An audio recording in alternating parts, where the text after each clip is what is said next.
Powered by Sports Interaction, Canada Sportsbook. It's March Mania at Sports Interaction. NHL, NBA, March Madness, MLB, and so much more. It's bananas. Play Pinata Picks and Minute Madness, exclusive games with insane odds you can't play anywhere else. Make your next bet with Sports Interaction. Download the app in Ontario using the QR code on your screen, or head to sportsinteraction.com/SDPN to get started. 19 plus, please play responsibly.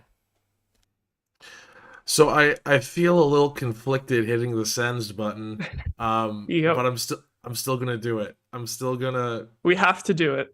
Okay. The Philadelphia Flyers, despite Cam Talbot's best efforts, you have been sensed. It was kind of a sensing, I guess, but we almost sensed ourselves. Yeah, it's the thing, when you sense too hard, sometimes you gotta worry about sensing yourself. So that was one of the most ridiculous games not even just Sens games this season, like hockey games ever I've ever watched. I don't know what it is about Sens Philly, but they love to have memorable games, I guess. Where to even start? You know what? Let's start with this right off the top. Is there a team that's easier to hate than one with Tony DeAngelo, Brendan Lemieux, and Ivan Provorov? Is there even a contest? I was gonna make the exact same points. It's just what an absolute assortment of complete idiots that this Flyers management has assembled on this team here. Just so easy to hate, and I hated that DeAngelo scored tonight too. We are always wishing on his downfall, and Provorov, I mean, he looked like shit the whole game anyway, so no worries about him. And then Brendan Lemieux was just a complete menace like usual. Just that he is a very easy player to hate. Like those other two guys are because of off ice stuff. A lot of the time, people may agree or disagree, but everyone can agree that Brendan Lemieux is just an absolute piece of shit, right? You remove him biting a dude, and he's still impossible to like. You know, that's an incredible resume right there that he's built for himself. So just to quickly switch it up to maybe something a little more on the positive side, Tyler Kleven with his first game in the NHL, and outside of maybe getting caught in the slot a little bit too deep on his first shift, bounced back, had a really solid game overall, got his first point, which is huge. He's gonna have to fight Stützle for that puck, because his first point was Stützle's 100th assist. I don't think there's gonna be much of a fight on that though. Stützle's gonna get it, obviously. So what did you think for on Kleven's first game here? Yeah, I was very pleased with his performance tonight, especially since it was such a chaotic game and you had Hamonic going down early in the first period. So it was like 50 minutes of game time with only 5D for the Sens. So Kleven, I'm pretty sure he probably saw ice time with every single D partner he could have possibly been with, except for like maybe Brandstrom, I think. I don't remember seeing them out there together, but yeah, for a chaotic game where just a bunch of crazy shit was happening and they had to juggle the lines, I was impressed that Kleven was pretty solid overall, seemed to play a pretty stable game, other than that first shift, like you said, was a bit of an oopsie, but luckily they didn't get burned on that one. And then, hey, he even ended up picking up his first assist tonight, a little bit of a gimme one with just giving it to Stützle, and he makes that amazing pass, but still awesome to see him on the score sheet in his very first game. Yeah, hot tip to any players who want to score their first few points very early on. Just give the puck to Tim Stützle, and something will happen. We're doing a little. So you're told when you have to give someone bad news or you're doing a show, so you make a poop sandwich. It's good, it's bad, and then it's good again. We're doing the opposite. We're going bad, good, now swing back to some bad.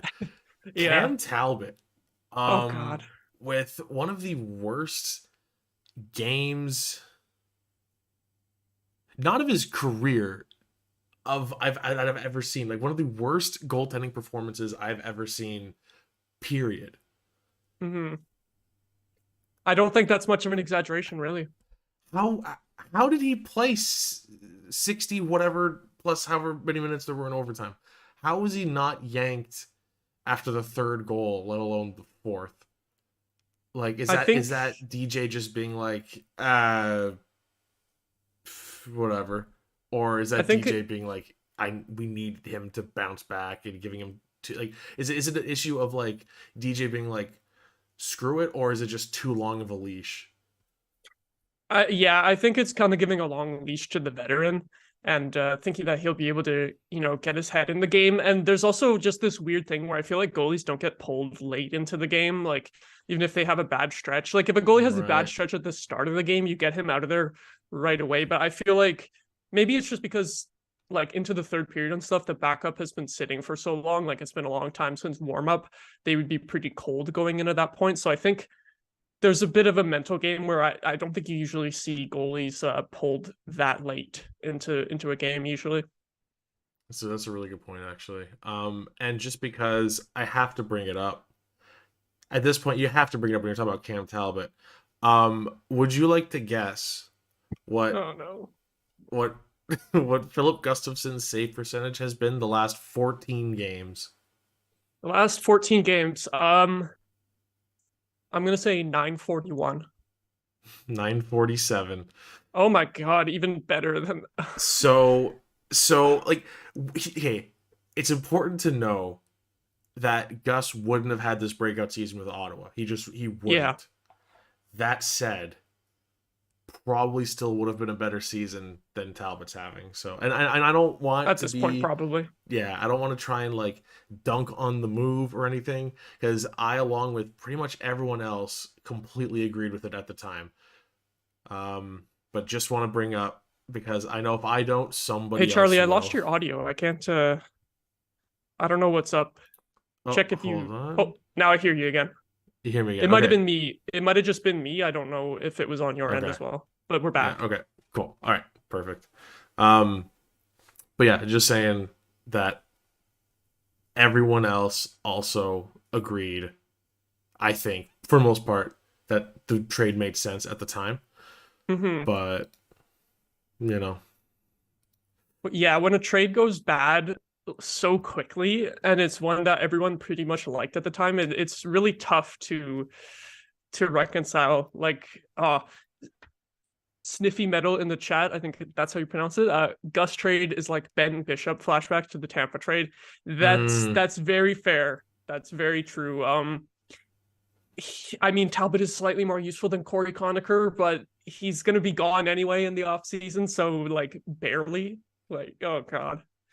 I saw some conversations on Twitter actually before this game where people were like, well, maybe we could bring Talbot back on like a cheap and then this game Yeah. happens and it's not happening. Um, I had said like 2 days ago, if Talbot, I would only keep Talbot if he would sign for the same cap hit or less on a 1 year deal. And after this game, I'm just fully out on him. Don't bother re-signing him at this point. Like yeah. this is just inexcusable.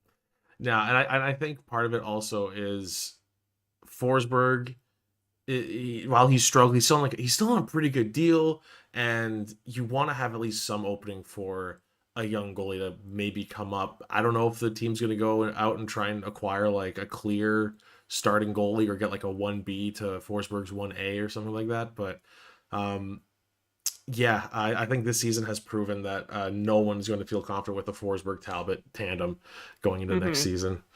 Yeah, especially with both of them picking up injuries at separate times throughout the year. Like obviously Forsberg's was very fluke, but is it 3 times that Talbot has been injured now? Or two? I think at least, yeah, I think so. Hmm. Just And yeah, the thing for me too is that tonight isn't even Talbot's only game like this season too. yeah, I distinctly remember, I think it was in December or January against the Penguins. It wasn't as bad of a shot margin, but we scored 4 power play goals in that game.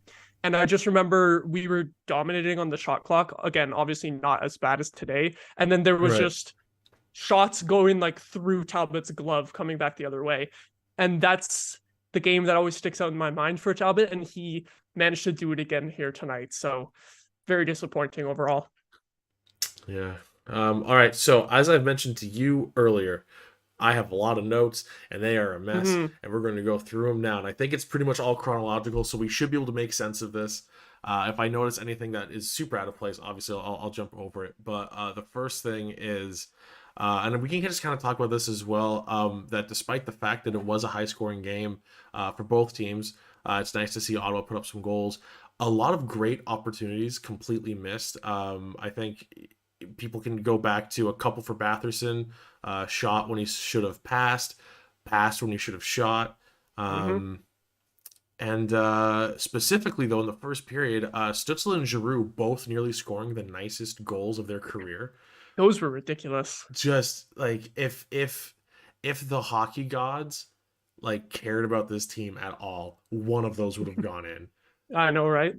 Like not even just like I'm trying to be like, this is gonna sound stupid because I am biased and I'm a Sens fan, but just like from as an unbiased point of view as I can have, like I want to see those. I think hockey fans in general would want to see those goals. Stützle just cutting in across the crease, and Giroux just looking like Crosby, basically. Like, just that's the first thing I thought of when I saw that was, like we've seen Crosby do that a few times, but yeah, Giroux coming down the ice, just keeping the puck up with his stick.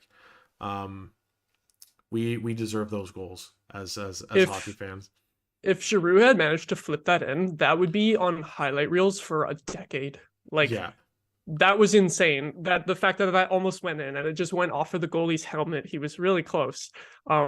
Just that such a rare play where you don't see something like that so often. And it was weird too. The puck was bouncing down the ice, but yeah. then it bounced so high up off the ice before Giroux even started juggling it that it was a really weird play. Like that's not something like that chance itself is not something that you will see again, like probably through all of next season. It was something really rare. And if he had scored that, it would have been like a Zegers flip pass level highlight in my mind.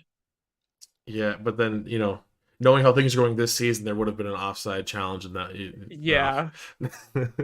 So, we can also talk as far as things that didn't happen that should have. We can talk about, despite there being a lot of penalty minutes, there probably could have been more. Yes, definitely. So a few things we got to highlight are the fact that just how rough of a game it was before we go into this. I think so. Um, Hamnick and Brassard both hurt, taken out of the game. Hmm. Both immediately following or just before a goal, like right on the play of a goal for the Sens. Um, both injuries looked rough, but Brassard especially, like he's for sure done for the season. Hopefully that's it though. Like hopefully it's just an issue of the season's done for him. That is a rough looking injury. And it sucks because especially the last couple months, the love has been pouring in for Derek Brassard Hmm. as a bottom six player. A lot of people are bringing it up on Twitter. Came into the team on a PTO and probably has been their best bottom six piece this season, most consistent. I would say so. Um, yeah, I don't know about you, but I would love for him to come back as a fourth line player next year. So just hopefully he's okay because that was rough. Yeah, I was going to ask you about that actually, if you wanted to see him back next year at this point, because I feel like early in the season it was a little rough with Brassard, where Yeah, DJ, as soon as Norris got injured, DJ was throwing him on the second line, and people are like, "What is yeah, this? Like, yeah, why are we running this guy out there?" But when he got back into the bottom six for the last few months, especially, Brassard's just been awesome. He's like the only guy who scores with some semi consistency in the bottom six, and yeah. it's just a real shame to see his season end like this. And some people were saying like, oh, hopefully that's not the way his career ends. I really hope not too. I'm going to try to think positively about that. I Right. want to see him back on the team next year. I would definitely bring him back for this team's fourth line. Yeah, so hopefully he's fine. Hopefully Hamnick is fine as well. Also a Hmm. rough looking play. Okay, And the then Hamonic play, like, do you think that was dirty? I don't know. Because part of me, Because so this is how my I'm brain is. feeling like it was. This is why my brain is broken. And hockey wise. So I was thinking like, is it a coincidence that in such a rough game that there were this many fairly serious injuries? Like maybe it's coincidence that the actual big injuries happened on plays that weren't penalized or whatever. Hmm. and maybe it's just a matter of like, oh, because of the kind of really rough atmosphere that everyone's in, just kind of everything is jacked up to 11. But it just, if not a coincidence, then at least, you know, there's something that, I feel like there's something there. You know what I mean? Like, just, I don't Yeah, know. just where things can go wrong when it's like a really physical game. Yeah, like just like such a rough game filled with so many penalty minutes, and that just also happens to be the game where, yeah, like, you know, a couple really rough looking injuries that weren't dirty or penalized according Hmm. to calls made anyway. But yeah, I tell, just tell me feel tell me what you like think about the Hamonic Yeah, I incident. feel like the guy comes in to finish his check after Hamnick has already shot the puck towards the net. So Yeah, pretty late, but not, I wouldn't say not late enough to the point where I would expect an interference call or anything, but just the fact that he literally only made contact with Hamnick's knee and his own knee. yeah, It's not like you hit him and you just happen to also have knee contact. That was literally the only contact. He missed the hit entirely and only hit the knee. And I don't think it was intentionally dirty, but I really think that should have been a 2-minute penalty there. Like, we did score after, so if they were gonna call it and it's a delayed penalty, I guess we wouldn't have ended up with a power play anyway. But I that one left a bad taste in my mouth, just the way he only got contact with the knees. that's a fair assessment of that play, I think. I thought someone Um, was gonna fight him after, but he was not. I think it was Sealer. He was not involved in any of the fights, surprisingly. no, and and to his credit, if you can give him any credit on that, he did apologize like immediately after contact. He was like, That "Oh is shit, true. sorry." I think he I realized he mean, screwed up. Like, it wasn't dirty yeah, on purpose, but it was like accidentally yeah, dirty. he was like, "Oh shit, I just did that. Whoops." Which, you know, doesn't make it fine, doesn't make it okay, but, you know, like, at least there's some, unlike a lot of his teammates, there's some Yeah. remorse involved. It's not So like when Brendan Lemieux bites a guy and then like just plays it off like nothing happened. Like that there yeah, like that was perfectly fine, you know? yeah, no, I do that every day. What are you talking Yeah. about? That's how you win And fights, just bite them. They won't see it yeah, coming. yeah. So with them out, and then Kastelic missed basically all the whole game because Yeah. so that we have to talk about that play, That that whole double sequence. fight. So Hmm. also fun fact for Kastelic, 5 minutes of ice time, 25 minutes of penalty minutes. So Oh my god. so yeah, so Austin Watson and Nick Delorier. Um, I was writing down stats about this, Hmm. and I think it's. Oh, here it is. Okay, I found it. Oh, you Yes, got it. I found the stats. So I was in the middle of writing down the fact that after that Watson Delorier fight, that the tie for most fights in the league was now just between them, because before that fight it Oh. was a three-way tie between Delorier, Watson, and Tanner Jeannot at 11. So with that fight, then it was like, okay, so now that it's just the two of them leading the league with 12. Middle of me typing that, oh no, Delorier 13. Kastelic comes Yeah, that's right. in. He got Yeah, the it's double. yeah. Kastelic comes in. And they get into a fight on the way to the penalty box. Hmm. I don't know if anyone's ever seen that before. That was Um, shocking. We were lucky that Castellic didn't get a 2-minute instigator on top of all those penalties. I can't believe he didn't, because he got the game misconduct, got the fighting. Um, I looked at the whole list, but yeah, essentially 25 minutes of penalties on that one play. I think it was so 5 minutes for fighting. He got a game misconduct, 10 minute. I gotta do the math somewhere, but I'm not sure. I'm not sure where it all adds up. But Yeah, uh, I'm somehow looking he at ended up it. with more It's penalty minutes than Delorier in this game, which is wild. huh. Just on that play, Delorier, I believe, finished with 20. Let me double check on How that. how the hell does Castellic have more if Yeah, Delorier so fought Delorier has twice? 20 What? penalty minutes, and Kastelic Where with does that extra 5 come from for with Castellic? 25. Um, That's weird. I'm not sure. I have to look up the recap I'm on looking at the box score right now and I'm so confused because yeah, I see Castellic game misconduct and then right. he has game misconduct as well as just misconduct. Is that the 10-minute as well? So he got two 10-minute misconducts on one Two play 10 minutes with the fight, plus the 5. but no instigator. Huh. And Delorier got kicked out of the whole game too, right? He wasn't back in the third period. I don't remember. So how did he have less PIMs than Kastelik? Like, what? I don't know. I'm so confused. Oh my god. Maybe he just had the 2 5s and a 10. But While okay, he had 2 10s and a 5. Delorier's only had 5 minutes of ice time, so he didn't come back. So it was a full. So I guess Delorier only got the 1 misconduct, but with the 2 fighting majors. So yeah, I guess the game misconduct doesn't actually add any PIMs to your total. Weird. So weird. Yeah, so confusing. I feel like maybe even the refs were shocked at what was happening, and they're like, how do we put this down on the So all that to say, Nick Delorier is now officially the league's leader with 13 fights, and he is alone in that stat. Yeah,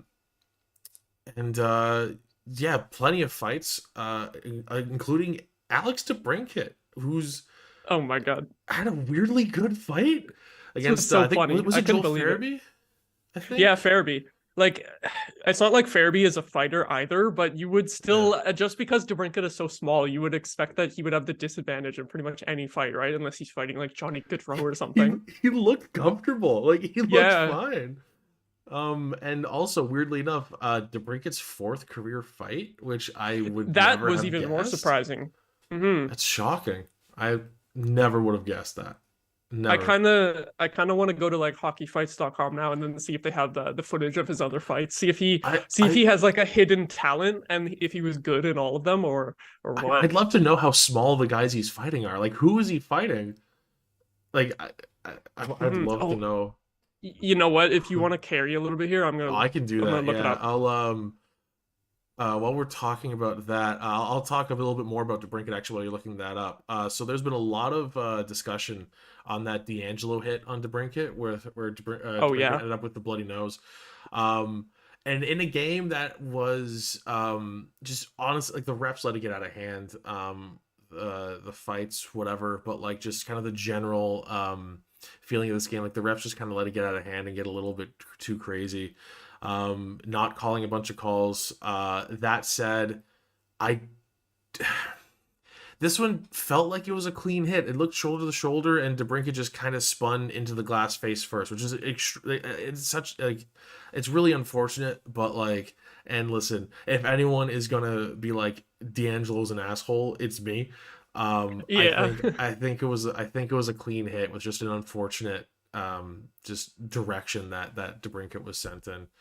I agree. Like, DeBrincat kind of turned right before the hit, and there was also a hit earlier in the game on Stützle where he did the same thing. So both of those ended up looking bad, but they were ones that didn't bother me too much after seeing the replay. Like, there was a lot more that should have been called tonight, I think, but those ones were not one of them. I got the previous fights for DeBrincat pulled up here now. So it's kind of what you would expect in terms of the players' sizes. So like, he fought Yanni Gord, who's pretty small as well. He's kind of feisty though. He's he's a gritty guy. So that one's interesting, but he is smaller in stature as well. Sam Girard from the Avalanche, he's a small guy as well. That checks out. And then but then his first career fight was Matt Irwin, who I think is a little bit of a bigger guy. Like, I don't know if he's a fighter, but he's not small for sure. He's a pretty big defenseman, I think. Yeah. If I remember correctly. Like, I think that dude clears 200 pounds, I'm sure. Yes, he according to HockeyDB, he is 200 pounds on the dot. Okay. So that's funny. And 6'2". So yeah, that one is bold. Yeah. I'll have to watch those later and see how he did. First career fight. Okay. So I mean, good on Cat for being able to stand up for himself. I love the fact that the Sens have Brady Tkachuk, who is a captain who feels comfortable dropping the gloves and doing all that. But like, even when he's fighting, I get nervous. I'm like, watch your knuckles, dude. Like, don't break a finger. So when I see like guys like DeBrincat fight, I get real nervous about it. Yeah. But luckily he was no worse for wear. Like, he came out of the box from the fight and was straight onto the power play looking for those one-timers. That's pretty funny. Like, just get right back out there and and go try to score some goals. And hey, we haven't even mentioned he got the overtime winner. Probably haven't mentioned it yet because it was kind of a stupid goal, but we take those. Yeah. We can just chalk this whole game up to a dang it for Steve. Like this literally. Entire game. Just also you know we didn't even say on the show in case anyone didn't watch the fact that the Flyers scored 4 goals on 11 shots. We didn't even like specifically mention that. Yeah, we didn't have the exact numbers. Freaking 636 save percentage for Cam Talbot. With Ryan Reynolds in the audience, guys. Listen, I'm glad you won this time because the last time that Ryan Reynolds was there, they lost to the Canucks. The Canucks game. I'm glad he got to see a win, but like. Not a good one. Like 5 minutes into the third before Cam York scored, looked amazing. Right. And then it was just Cam Talbot blowing it, basically. Like, the defense was really bad on the game-tying goal. It was just like they had a tap-in, but pretty much all the other ones you would want to save from Talbot. Yeah. I do have to say it's a little bit funny with Reynolds in the crowd tonight, and Talbot was the one who made a Deadpool mask, kind of sucking up to Reynolds, and then Reynolds comes to watch and Talbot did so bad today. Like, that's just unfortunate. Yeah, it's if you're putting money on anyone not being on Ottawa next year, it's probably Talbot. So interesting how that works. And there was rumors that he wanted $5 million for his next contract. Hell no, no one's giving him that. Not happening. No. Let's transition to some positives again. As mentioned before, a few milestones this game. Kleven's first point, Stützle's 100 assists, and Matthew Joseph gets his 100th career point. I didn't realize that. Which, his assist on Pinto's goal, which, by the way, Pinto's goal, rookie, 20 goals, never mad about that. And Pinto with his 20th goal means that the Sens have 6 20-plus goal scorers on the team. And that without Norris. Without Josh Norris. It's insane. So insane. And you can argue that, you add Norris, a couple guys are pushed down, so maybe they don't score as many. Like, what we were, all that to say, what we were saying as fans leading up to the season about the top 6, we were right. Like, this is a top 6 that can score. Say what you will about the goaltending, about the defense, which, by the way, with both Chabot and Chychrun out of this game, like, if the fact that the Sens still held Philly to 11 shots without Chychrun or Chabot in the lineup, losing Hamnick early, when you're down to 5 defensemen and 2 of your top 3 aren't any of them. Like, granted, Philly sucks. Like, we know this. Philly, like, the team's not good. But the fact that the team held the Flyers to 11 shots without, most of their better defensemen, is really impressive to an extent. I'll say that. So, but all that to say, I think we're looking at the team stats, that top 6, the offense is legit. Add Norris to that. See what happens next year.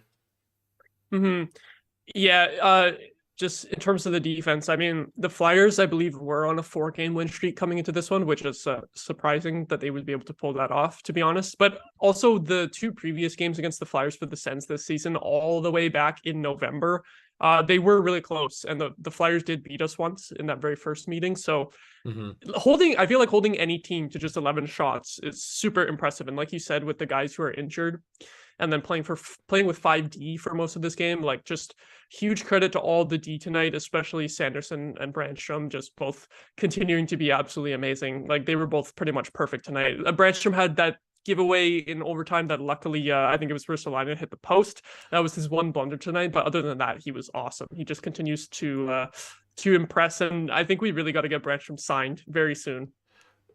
No, because according to Sen's Twitter, he's got to be traded. Yeah, of course. What the hell would you even get for him that would help us out? Like, you're not going to trade for another defenseman. There's no point in doing that. Just keep Brandstrom. And no, it's the third pairing. You're not supposed to have a defenseman who can carry the puck, apparently. Like, yeah, apparently not. Honestly, like I know Hamnick's been getting a lot of love on Twitter recently, and like for good reason. The dude's looked amazing the last like few weeks. Tough as hell, huge effort every night. But honestly, I'm not upset with like a Kleven Brandstrom third pair. Hmm. If Kleven, like, cause I mean, Kleven has like the offensive upside we've seen from how he's played in college. All I have to say, I think the team needs to be worried about keeping Brandstrom and finding a player to complement him, because as soon as Branstrom's seen like just like that little bit more ice time recently, like you said, he's looked so good. Yeah. I think for next season, you do Shabbat, Chikrin, Sanderson, Zub, mix and match that however you want. And then I would keep Hamonic and do Brancham Hamonic as the third pairing for the most part, and have Kleven in there as the seventh D.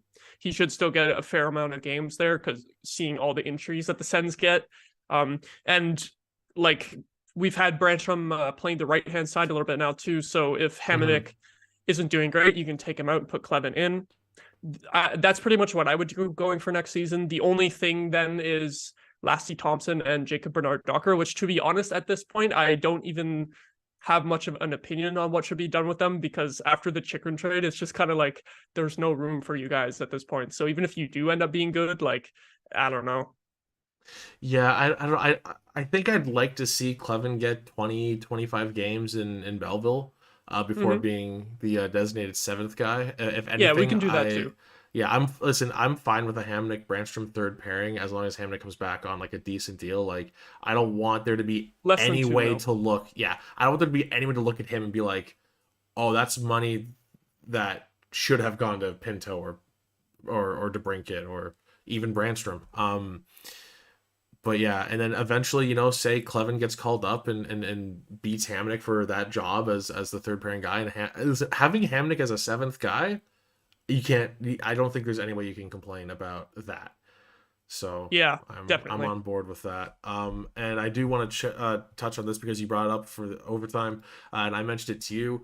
I messaged you saying I was in the middle of making fun of the fact that the Flyers are playing Rasmus Ristolainen 3-on-3, and while I was typing that, he hit the post. So Oh God, if he had that game-winning goal, I feel like it would have been even more annoying just because he sucks. Like, I can't believe that. Yeah. So it's like it's embarrassing enough to have the first 60 minutes of this game that the Sens did to be in that position after regulation, but to potentially lose to a team who plays Rasmus Ristolainen on 3-on-3, mm, it's inexcusable. So thankfully he hit thank God they which didn't. which is amazing because that means with that post that means that Talbot was beat on 5 out of 12 shots. Oh yeah, that's Right? right. Even That's even worse save percentage oh, if that counted as a shot or if it went in. that hurts. Well, I think with that we'll wrap up the show. Anything you'd like to add before we say goodbye to everybody here? All I'm gonna say was, or I'm like totally ecstatic with how the team played tonight. Overall, of course, except for Talbot. Sogard needs to start again against the Leafs. He was very good against the Leafs last time. For the most part, there was a couple goals that were a little shaky, but he made some amazing saves in that game too. You got to start him next game, I think. I like that idea. So yeah, with that, we'll just mention the fact that next game, Saturday against the Leafs. And I'll be doing that one. I'm joined by my buddy Austin, who is a Leafs fan and Oh, works for Sportsnet, and I am going to just we'll see. Well, depending on how the game goes, I'll either lay into him or I'll be really nice and ask him very nicely to not make fun of me in the sense. yeah, So that'll be a fun one. And I'll be at the game seeing a Sens versus Leafs game for the very first time, surrounded by Leafs fans. So once again, that will either be amazing if we end up winning, or if the Leafs destroy us, it's going to be pure pain and I will get very drunk. we'll see. We'll see how it goes. I've been to one Sens Leafs game, and it was as like a teenager, but I was a kid. Like I was a teenager, but I was a kid. Like I was like 14, 15. It was Hmm. a preseason game, and the Okay. fucking like attitude and just general like Oh, rudeness of all the Leafs fans around me made sure I'd never spend money to go to a Leafs Sens game again in my life. So oh God, best of they're luck to you. The way that they were yelling at a 15-year-old, um, at the time in a preseason game. In freaking preseason. Why are they going so hard in preseason? That's ridiculous. We'll be sure to let us know how you get on at the game. Fingers crossed for a win, because if not, you might be in for a rough time exiting the building. So yeah, yep. We'll see how it goes. Anyway, thank you everyone for watching Game Over. Make sure to like and subscribe, and we'll see you next time for when the Sens sends the Leafs. We'll see you next time. Game over! Powered by Sports Interaction, Canada Sportsbook.